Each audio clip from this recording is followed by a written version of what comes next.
And welcome back to Financial Advice with Tim, Part 3, the financial information show that's worth every penny you paid for it. Today, we're going to talk about how to get more money in your next job. I'll give you the short version and the long version. Here's the short version. Lie. Here's the long version. All right, now, I am a person, believe it or not, who has been employed at more than one place over the years. Quite a few places, in fact. If you are the kind of person who has been at the same job for 10, 15, 20, 30 years, this doesn't apply to you so much because you've been in one place, you know how to do one thing, and that's all you can do, really. Me, on the other hand, I have had a variety of experience in different fields of employment. I've been here, I've been there, I've seen how different companies work. I've gotten good deals, I've gotten bad deals, but I have a wide range of experience. But one side, I wouldn't even call it a benefit really. One side thing about working in a lot of different jobs is working through temp agencies, being a contractor a contractor in companies, working for temp agencies, and being at a job for either a set amount of time or for a long period of time or for no set period of time. Oh, what's going on here? Hot for teachers. What happened to Scott? Oh, he's still out there. I talk to him once in a while. I'll have to get him on a show sometime for you. Anyhow, yes. When you are working through a temp agency at a place, as I have for a long time, you get to know what they're going to say to you when you are talking to them about a new job. And here's what's happened to me. Ever since I got into the IT industry for a regular full-time job back around 2012 or so, I've seen this happen more and more. I did computer work on my side as far back as 2004, but I wasn't doing it through companies. Why? I don't know. I think about it myself, and I just don't know. Why wasn't I doing this kind of work a lot sooner than I was? Everything's touching me today. I have to touch over here, touch over there. Anyhow, when I'm talking to an employment agency, a temp agency, for a job that's coming up, there is a fairly routine procedure in the conversation. They'll ask me questions like, where were you working at before? What were you doing there? And usually it's some new guy at the agency. He's new, he is excited. They'll say, oh, cool, cool, cool, a lot to every answer you give them. Never mind the fact they are reading off of a piece of paper for the job description. They don't know all the details of computer work or any kind of work for that matter. They get all excited. Oh, yeah, cool, cool, cool. I hear that a lot. And that just gets to be annoying after a while. But they'll ask you, where were you? How long were you there for? Why did you leave? And they'll ask you this question. How much money did you make there? What was your hourly rate? Here is where you have the opportunity to make more money. And my own mo money for me. My number one reason for going to any job is making that money. So when this part of the question comes up, you lie. Yeah, you're right, William. They know buzzwords. Yes, exactly. At first, I would tell the truth, not knowing what they knew. And I soon came to realize they don't know much. If you, say, for example, you are at a job making $20 an hour as a temp or a contractor for a set amount of time, you don't tell the temp person, the recruiter at the job you're applying for, that you made $20 an hour. No, because they'll think, okay, I can offer him 21 or 22 bucks an hour, and to him, that's more money. When in reality, these temp agencies are getting something like $30, $40, $45 an hour to have you come in there and work at some company. And the less they pay you, the more they keep. More money for them. No, that's not how it works. more money for me is what we have to think about. So you don't tell them you made 20 bucks an hour. You got to high side it. You go to build in your own pay raise. You tell them you made $25 an hour. Because then they'll be thinking, okay, he made 25 bucks an hour. I'm going to have to offer him 26 or 27 to get him here. So they think they're giving you a $1 or $2 an hour raise, when in reality, you're getting a $6 or $7 an hour raise. You go to create your own financial growth curve. And you can only have some fun with this. Let me tell you a little story. This is a story of a job I went to way back in late 2012. I was working at one company doing IT work, and it was an okay job, but the pay rate was horrible. And then I had been applying to other IT jobs in the area, and I got a call out of New York. A guy in New York City was calling me for a job in my area, doing desktop support work at a company not too far from me. Okay, not bad, not bad. And this job was going to pay me $17 an hour, which to me now, years later, 17 bucks an hour, pretty low. I ain't gonna waste my time going to some $17 an hour job. But at the time, at the previous job, I was making $11.50. Like I said, the pay rate was horrible at this place. That's the cheapest I've worked in a long time. So going from $11.50 to 17, that was a nice little step up. I'm thinking, yeah, $17 an hour is good, but $18 an hour is better. So I was trying to talk to this agency recruiter on the phone and work him up a little bit from 17 bucks an hour. So, well, he was saying 17. Okay. So the day comes when I'm going to go to the company and meet the person who would be my supervisor on the job. And the deal was I would go in, talk to him, come back out to the car, and call this recruiter in New York and tell him what I thought about the job. So walking into the job, the recruiter had told me the job paid $17 an hour. I knew the job paid $17 an hour. So I go in, I talk to the guy for about a good 45 minutes or so. Desktop support job, nothing I can't handle. Everything's good. I'll get to move around to different buildings, and I like it. Good job. Okay. So I go back out to the car, knowing, again, the job pays $17 an hour. Keep that in mind. I go back out to the car, get on the phone, call the recruiter in New York. Yeah, I think this would be a good job for me. Yeah. Now, you said this job paid $18 an hour, right?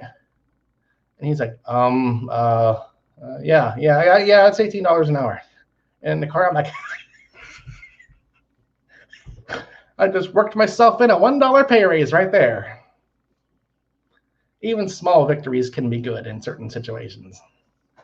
So I was at that job for almost a year, making $18 an hour until it came up to, Halloween of 13. And I left the job on my own, which wasn't a common thing, to go back out to California, which can be seen in episode 173 of Online Video, the longest running web series in the history of the internet at loudmouth10.com. So go there and see episode 173. Anyhow, I learned from that, and over the years, my fabrications and adjustments of the truth got a little more crazy. Now, you might think, well, Tim, these agencies, they know all the payroll stuff. They could find out how much you made. No, not really. They can't, because that's your own private information. And even if they did call your previous employer or previous temp agency, the way things are these days with all the laws and nobody wanting to get sued, they would not give out that kind of information. They would say, yes, he worked here at a certain time, and that's all they would talk about. So it became a matter of routine for me. At one job I made 20 bucks an hour, but when I was applying for the next IT job, I made 25, at the next. So I got a job making, say, 26, 27, whatever it was. And when I was applying for another job, I was making 30 bucks an hour at the previous job. Now, they may not always give you 30, 31, 32, but if they were thinking 25 and you tell them 30, that might edge them up a little bit to 26 or 27, meet in the middle kind of. It's a little bit of a gain, not as much as you wanted, but more than you would have got to get in the first place. And don't give temp agencies any credit. I hate temp agencies because they rip you off any way they can. They don't give you paid holidays for like your first full year. They'll always find a way to cut you out of benefits or give you a worse deal. There was an IT job I had back in, was it late 2015, early 2016? And we had some kind of stupid, really difficult, screwed up way of going on the computer every week to put in our hours for the week. And day by day, like 4 or 5 clicks per day. That was a pain. But after a few weeks of this job, I noticed something. Down in the bottom right corner of that window was a number. There were no words by this number, but there was a number there. And every time I put a number of hours in, that number would go up by $40 per hour. I was getting paid $22 an hour at that job. And I would put in, I worked 8 hours this day. Okay, 8 hours, that number would jump by 320 bucks. I'd enter my time for the whole week or whatever it was. It was always the same thing. No matter what number of hours I put in, that number moved by $40 an hour. So the agency is getting 40 bucks an hour, and they're giving me 22 and act like they're doing me a favor for that. No. If they're making 40, I should be getting 32 at least. But no. All the agencies have to make all their money. They sit in the office, they put your information in the computer one time, and it's all automated from then on. And then in most weeks, they just get their money and take out of your paycheck every single week.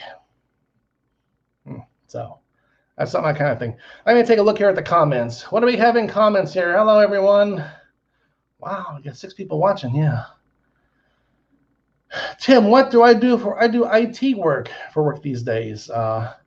Computer work, data center, hardware support, networking. Clune Gaming. Well, that's a car question. We're doing, job questions today. So anyhow, when you go to your next job, even if it's not through a temp agency, if it's through any kind of an employer of any kind, you have to look up what is the salary range for that job in your area. And don't be afraid to hold back and think, well, the job might be paying between $50,000 and $70,000 a year. I'll ask for 55. So that's a little bit off the bottom, but not too much. No, don't hurt yourself like that. High side it every time. If the job range goes up to 70, you want 75, and let them pull you down if they need to. Come down if you need to, but once you agree to a certain price, it's awfully hard to get it back up again. So let them pull you down. Don't try to push yourself up. That's hard to do. So some people might say, Tim, are you telling me you're lying to your employment agency before you even get the job? No, I'm not lying to them. I'm adjusting the facts to obtain a more suitable outcome for me. That's what I'm doing.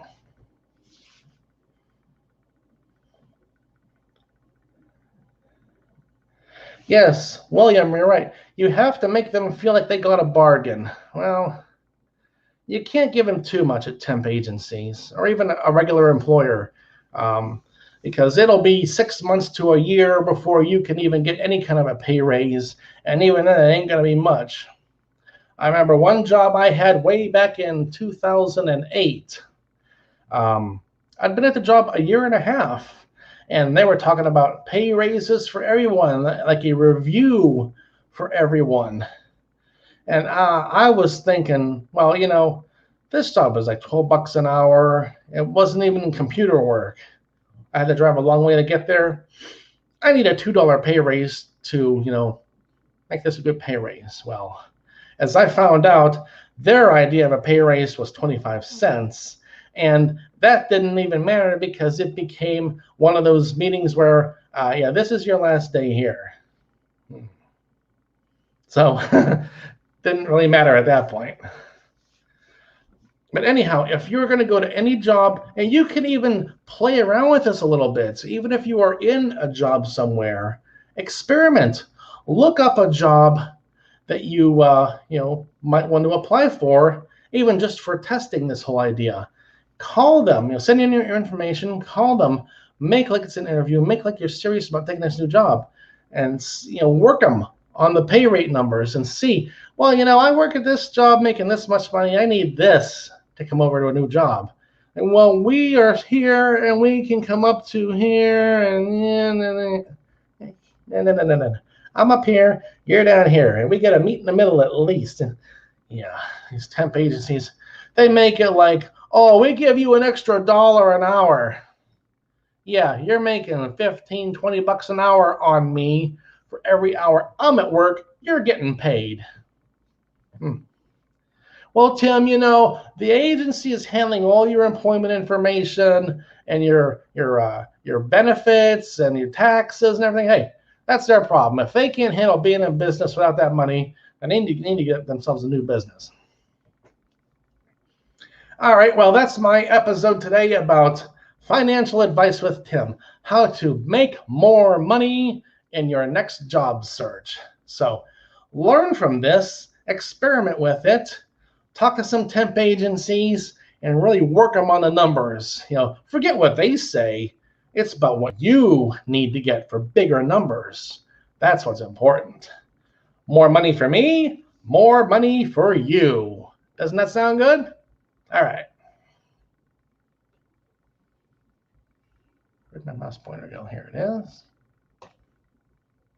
Ta-da.